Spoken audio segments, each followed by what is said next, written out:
Assalamualaikum warahmatullahi wabarakatuh. Alhamdulillahi rabbil alamin.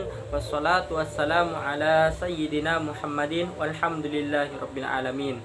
Yang kami ta'zimi dan yang kami muliakan Al-Mukarram Kiai Haji Hasan Mutawakkil Alallah SHMM selaku pengasuh Pondok Pesantren Zainul Hasan Genggong, dan yang kami muliakan Rektor Universitas Islam Zainul Hasan Genggong, yakni Dr. Abdul Aziz Wahab BAMAG, dan yang saya hormati dosen mengampu kami yakni Al-Ustadz Ahmad Soni Irawan MH. Pada kesempatan kali ini di sini kami akan mempresentasikan tentang peradilan di masa Rasulullah Sallallahu Alaihi Wasallam. Di sini kami akan membahas tentang pengertian peradilan, awal mula peradilan masa Rasulullah, sumber hukumnya, dan hakim di masa Rasulullah Sallallahu Alaihi Wasallam. Pengertian peradilan. Peradilan dalam bahasa Arab disebut al-qada, yang secara etimologis mengandung beberapa arti. Mazkur mendefinisikan peradilan sebagai yakni al-far, berarti putus atau selesai. Dan juga al-ada berarti menunaikan, melaksanakan atau membayar. Dan juga al-hukmu yang berarti mencegah atau menghalang-halangi. Dan juga al-amr yakni berarti menetap. Secara terminologis, mazkur mendefinisikan peradilan sebagai penyampaian hukum syariat dengan jalan penetapan. Ada yang mengatakan bahwa al-qada adalah mencampuri urusan antara makhluk dengan khaliknya untuk menyampaikan perintah-perintah dan hukum-hukumnya kepada mereka dengan perantara Al-Quran dan Sunnah. Selanjutnya yakni awal mula peradilan masa Rasulullah SAW.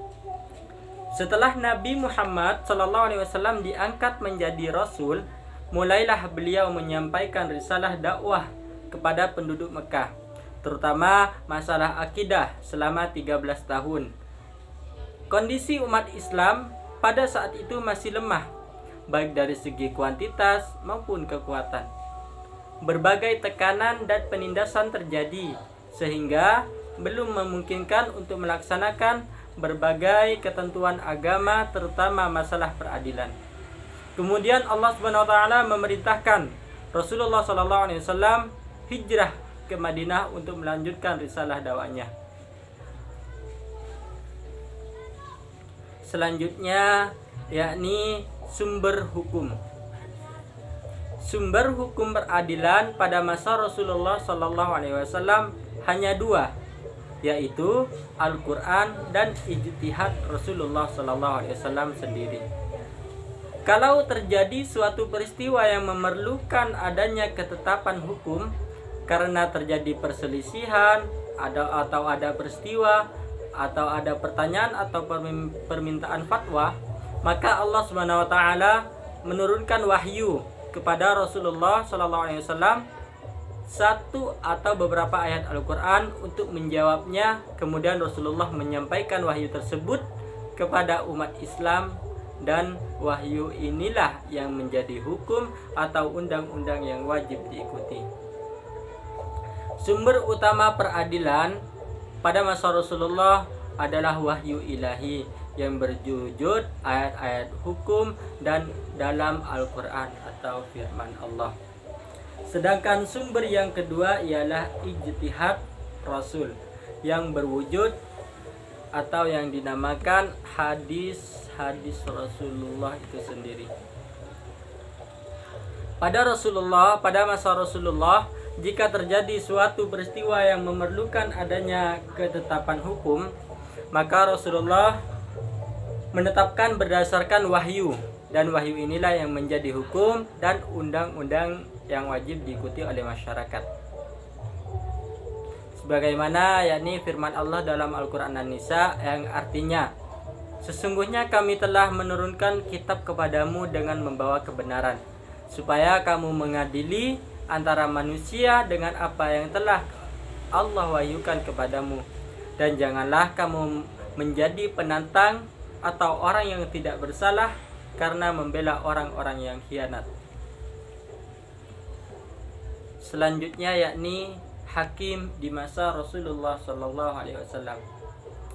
Pada era kenabian, Nabi Muhammad menempati posisi yang sangat sentral. Setelah hijrah ke Madinah dan terbentuknya tatanan sebuah negara, ia bukan seorang nabi, tapi juga ia bukan saja seorang nabi, tapi juga sebagai kepala negara, komandan pasukan, dan juga sekaligus seorang hakim. Persoalan masyarakat akan merujuk kepadanya. Ia tercatat sebagai hakim pertama dan sejarah Islam. Jadi hakim pertama yakni adalah Rasulullah SAW.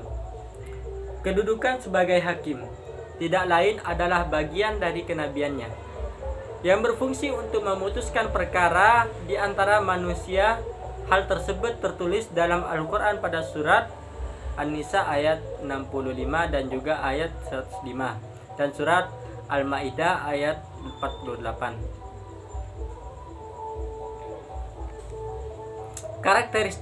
Karakteristik kehakiman yang dijalankan Nabi Muhammad yakni tentu berbeda dengan kehakiman pada umumnya. Hal ini disebabkan bahwa putusan yang diberikannya ada kaitannya dengan kenabian dan ajaran agama. Pada dirinya tergabung dua kekuasaan, yaitu kekuasaan sebagai kepala negara dan kekuasaan keagamaan. Keputusan Nabi Muhammad yang terkait kenabiannya menjadi landasan dan sumber hukum dalam Islam atau yang disebut dengan As-Sunnah. Cukup sekian dari kami. Apabila dari awal sampai akhir terdapat banyak kesalahan, kami mohon maaf sebesar-besarnya. Wabillahi taufiq wal hidayah waridha wal inayah. Assalamualaikum warahmatullahi wabarakatuh.